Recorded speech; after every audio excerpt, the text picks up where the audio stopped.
Salut les petits loupards et bienvenue dans cette nouvelle sortie du cadre. Nous sommes toujours en Grèce, dans une région qui est peut-être un peu moins connue d'ailleurs, qu'on avait envisagé de ne pas visiter, puis on s'est laissé tenter et puis eh bien on a eu raison. Nous sommes dans le Péloponnèse. Allez, on vous montre des images, vous allez voir, c'est superbe.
Petit spot sympathique.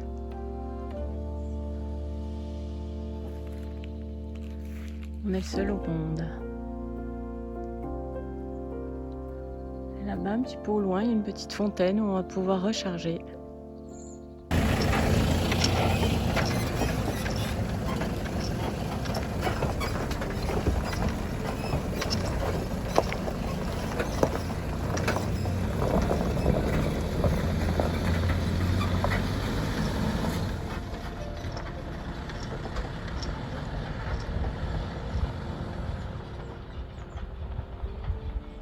Et voilà, on quitte notre super spot. Regardez ça, si c'est beau. On a été les rois du monde, on a fait du ménage, on a fait de la peinture, on a fait le plein parce qu'il y a une source. Un régal.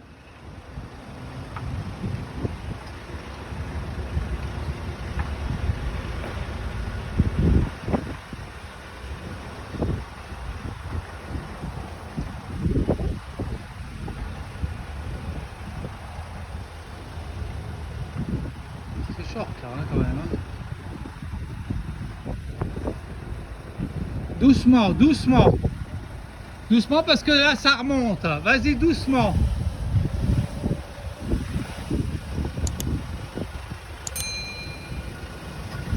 Doucement. Doucement. Que le ballon ne fasse pas toucher, c'est bon.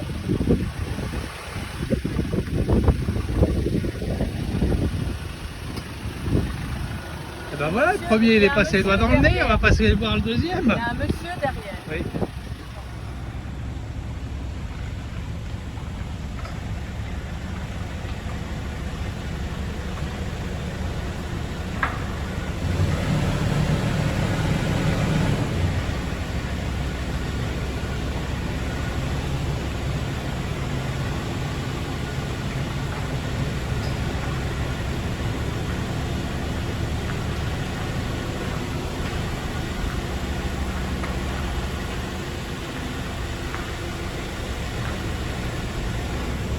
C'est bon?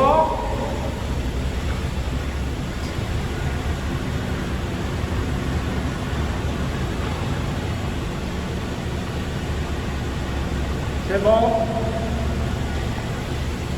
Doucement, doucement.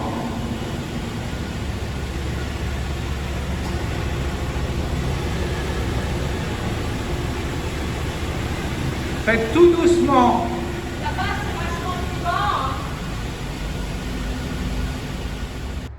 Bon là on a un vrai problème, on passe pas, là il nous manque quelques centimètres, donc je vais essayer de dégonfler les pneus parce que s'il faut se taper le tunnel pardon, à l'envers, en marche arrière alors qu'on passait à un poil de plus près, hein, ça va être chaud. Donc là je vais dégonfler les pneus. Bon alors en fait il y avait deux ponts. Le premier, on va vous le montrer, il était noté à 3 mètres, on est passé, c'est passé relativement facilement. Le deuxième, il n'y avait rien de noté, donc on a supposé il était pareil. Donc on s'est engouffré dedans, c'était limite, et à la fin, c'était bien en dessous de 3 mètres. Donc il a fallu qu'on dégonfle les pneus et puis qu'on se refasse tout en marche arrière et sur une route en fait qui était un peu déglinguée, donc il y avait du ballon du véhicule. Là on s'est fait un peu peur. On a un peu gratté une des barres de toit, mais bon, plus de peur que de mal. Et puis le haut-vent aussi. Donc ça c'est le deuxième pont sur lequel il n'y avait rien de noté. Deuxième tunnel plutôt. Hein. Et bon, au début c'est vers la fin, là vous voyez quand ça s'arrondit un petit peu. Là ça s'arrondit un peu à la fin. C'est là où on passait plus. Et ça, donc c'était le premier, celui à 3 mètres, sur lequel on est passé relativement facilement. Bon, on espère qu'on va passer relativement facilement aussi pour en sortir à nouveau. Allez, on y retourne. Bon, donc on a beaucoup dégonflé les pneus pour arriver à s'en sortir. Et maintenant, il ne nous reste plus qu'à les gonfler. Et le problème, et là on n'a pas de bol, c'est qu'il est en train de tomber une grosse averse. Ça fait des semaines qu'il pleut pas. Mais bon, plus de peur que de mal. Hein. On a juste le capot du haut-vent qui est un peu frotté, mais gratté, bon, ouais. C'est pas très grave. Le haut-vent fonctionne, il est toujours étanche. L'intégrité de la cabine, que la cellule n'a pas bougé, donc voilà quoi. On s'est fait une chaleur qu'on paye pas trop cher. Bon, maintenant on attaque le deuxième round. Alors il va être moins flippant, mais peut-être un peu plus long. On va regonfler les pneus et on va tester notre gonfleur qu'on l'avait déjà testé une fois. On va voir s'il fonctionne. Il faut que je le branche sur la batterie. Bon, on avait acheté ce compresseur pour dégonfler et regonfler surtout quand on serait dans le désert et sur du sable. Je pensais pas que la première utilisation serait dans un tunnel.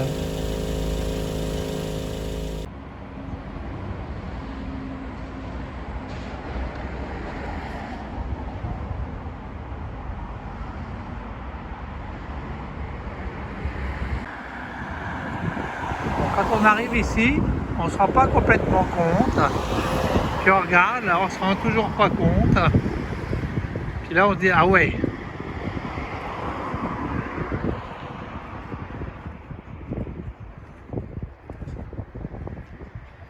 Canal de Corinthe. Et oui, nous sommes bien passés au canal de Corinthe. Voilà, c'est nous. Et le canal est là.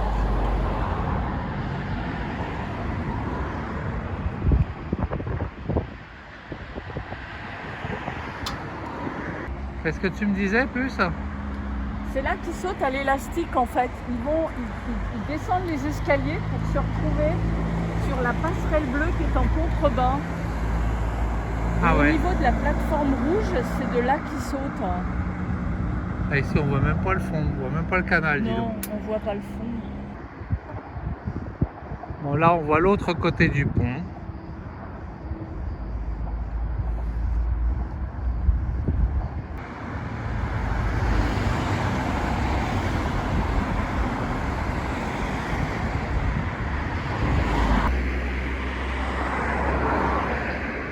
C'est quand même très spectaculaire.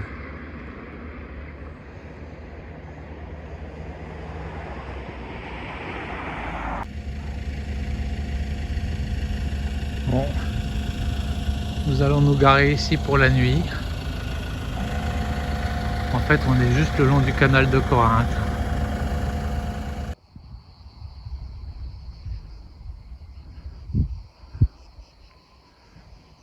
Donc nous sommes garés juste sur une des rives du canal de Corinthe.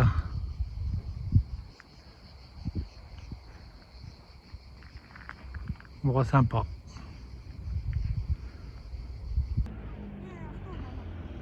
Donc quand des bateaux doivent passer, l'ensemble du milieu du tablier s'enfonce sous l'eau jusqu'à au moins 8 mètres. Et les bateaux peuvent ainsi passer. Une fois que l'opération est terminée, le tablier remonte et la circulation peut reprendre. Ici, nous sommes devant le pont submersible de l'entrée du canal.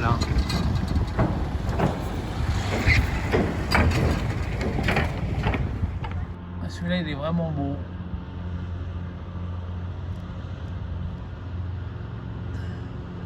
Derrière, le bruit que vous entendez, il y a des paramoteurs qui se baladent.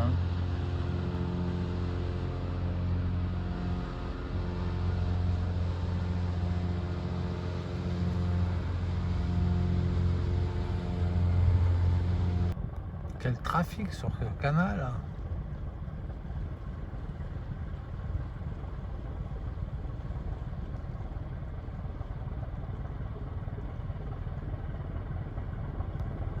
Et on continue à regarder passer les bateaux.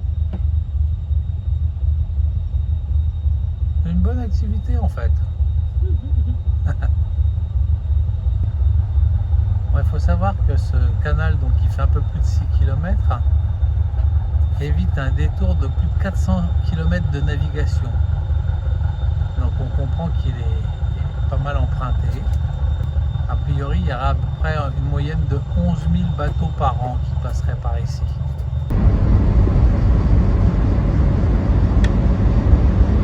Là, c'est un remorqueur qui passe et il tire un gros truc avec une grue.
Toujours le long du canal de Corinthe, et hier nous avons rencontré deux jeunes Allemands, Alexandra et son copain, qui se baladent en vélo en Europe et qui ont été malheureusement victimes d'un vol. Donc hier soir ils flippaient tellement, ils ont mis tout leur bastra dans notre camion. En fait, ce qui s'est passé, c'est que ils sont allés se baigner à tour de rôle dans le canal, pour avoir le moral quand même déjà. Et enfin, lors du chassé-croisé entre leurs deux allées et venues, quelqu'un s'est introduit dans leur tente et leur a piqué un sac avec des papiers, passeport, argent, et puis un autre sac avec des vêtements. Donc on a cherché longuement hier soir, la police est venue, mais bon, pour l'instant c'est statu quo, rien n'a été retrouvé. Voilà le campement des deux jeunes Allemands, là où ils se sont fait voler leur sac.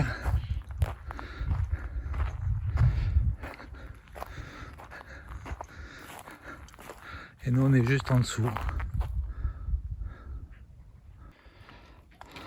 Donc on a décidé d'aider ces deux jeunes à retrouver des trucs. Ils ont déjà retrouvé la carte d'identité de la jeune fille et puis son passeport. Mais bon, il manque encore les clés de leurs antivol de vélo. Donc les vélos sont accrochés à un arbre. Et puis il reste des cartes d'identité du jeune garçon. Et puis ses cartes bancaires. Ah. En fait, on cherche dans le coin où ils ont retrouvé le passeport et les cartes de la jeune fille. En fait, on est sur une espèce de voie ferrée désaffectée.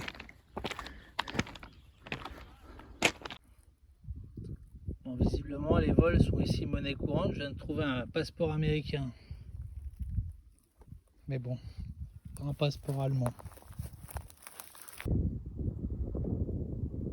Comment retrouver des clés, carte de crédit.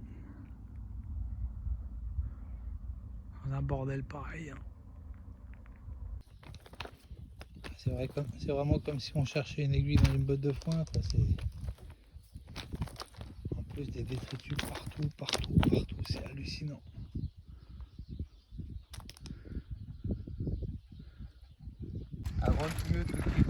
Ah, aux grands mots, les grands remèdes. Okay, protect your eyes.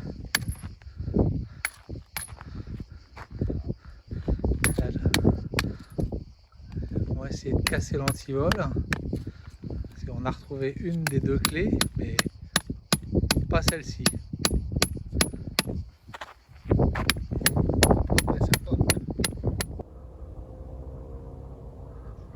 Donc nous sommes toujours à Mycène.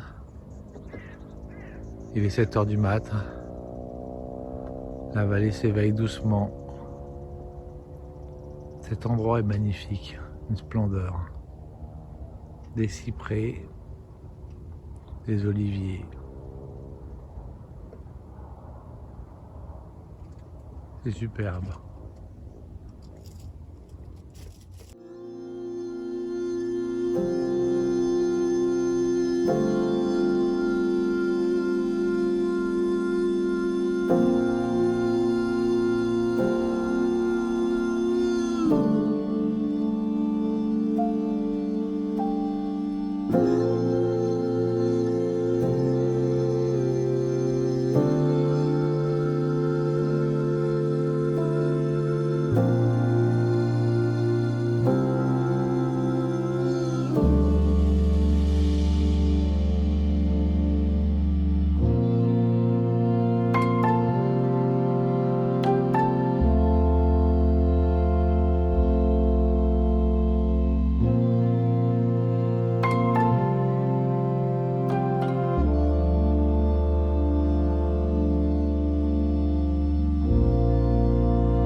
Nous arrivons sur le site de Mycène et son entrée majestueuse, la porte aux lions. La porte des lionnes. Ah, c'est la porte des lions, d'accord. J'ai dit n'importe quoi, comme d'hab.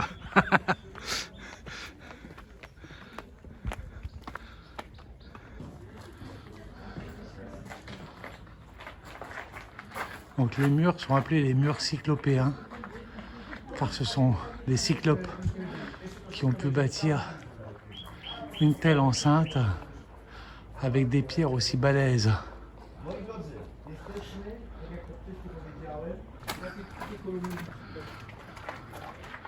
Quand on voit la taille du linteau, on se pose un peu des questions quand même.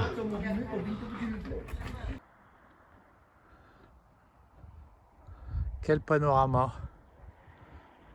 Effectivement, d'ici, ils pouvaient surveiller toute la vallée de l'Argos.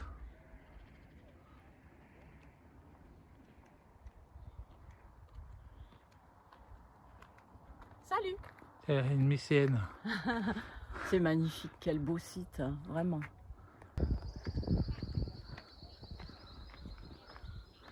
Alors, les ruines, il ne reste plus grand-chose.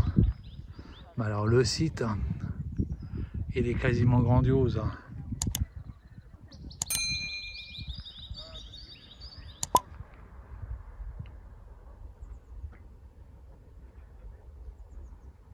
Comme on disait avec Patricia, les anciens, ils savaient se trouver des beaux endroits quand même. Beaux et stratégiques.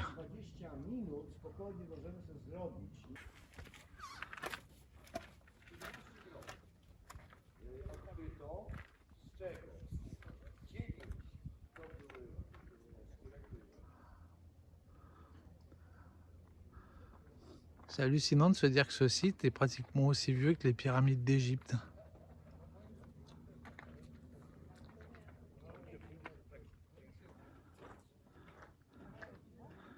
Une sorte de cimetière royal. Ici ont été retrouvées 6 tombes royales. Alors effectivement, il ne reste plus grand chose. Beaucoup de fondations. Là, on voit la base d'une colonnade d'une maison qui, de manière assez originale, s'appelait la maison des colonnes. Alors, même si effectivement au niveau des ruines c'est un peu décevant, le site est extraordinaire et gigantesque.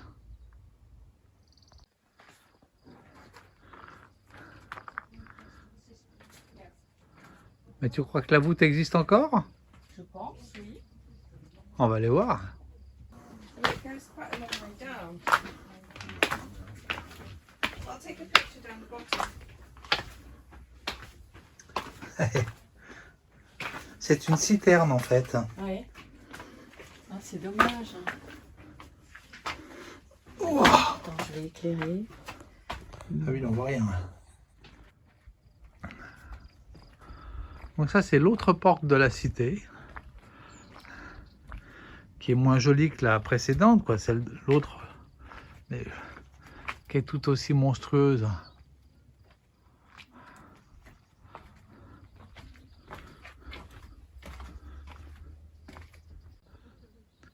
Donc ça, c'était le mur d'enceinte qui donnait donc sur cette porte. On est descendu par ici.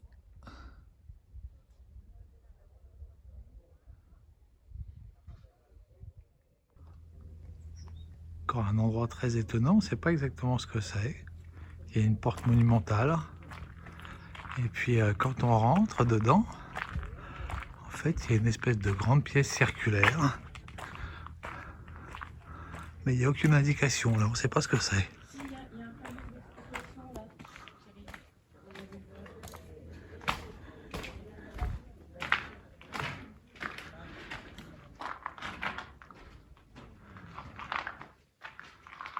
Incroyable.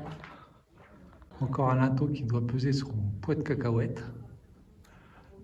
Là, il y a quelques tonnes. Là. Je ne sais pas si vous entendez, ça résonne. En fait, les murs sont concaves et on pense qu'on est à l'intérieur de ce qui devait être un dôme. On va se renseigner. Alors en fait, cette espèce de pont, ce sont le linteau de la porte. C'est énorme. Et le défunt reposait dans un site un peu beau.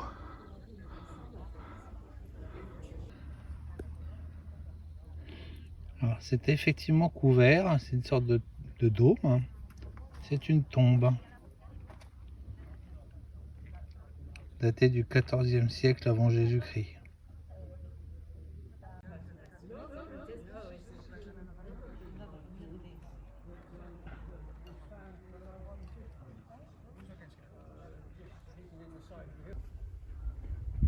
Encore une tombe comme celle que nous venons de voir. La différence, c'est que celle-ci a encore son dôme intact. Allez, on va voir dedans. Là, ici, il n'y a pas vraiment besoin de faire un effort d'imagination. C'est resté intact.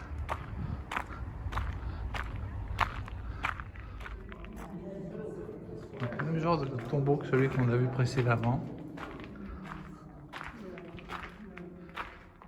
La seule différence, c'est que la voûte ne s'est pas effondrée ou elle a été reconstruite, je ne sais pas.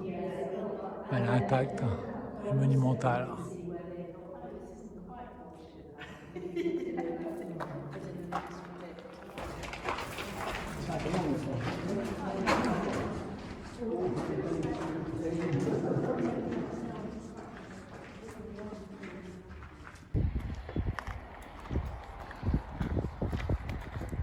Encore une troisième tombe. Et celle-ci n'a pas de dôme. Ou alors il s'est effondré du moins. Celle-ci est bien différente. Les pierres sont beaucoup plus petites. Donc là nous sommes dans le musée qui est attenant au site, avec tout ce qu'ils ont pu trouver sur place. You always have a snake like that in your home. Ces rotants, les ruines nous laissent un peu sur leur faim. Par contre, tout ce qu'ils ont trouvé, c'est extraordinaire. Quand on voit ces petites statuettes articulées, quelques-uns des objets trouvés dans les tombes circulaires. Ce masque est magnifique.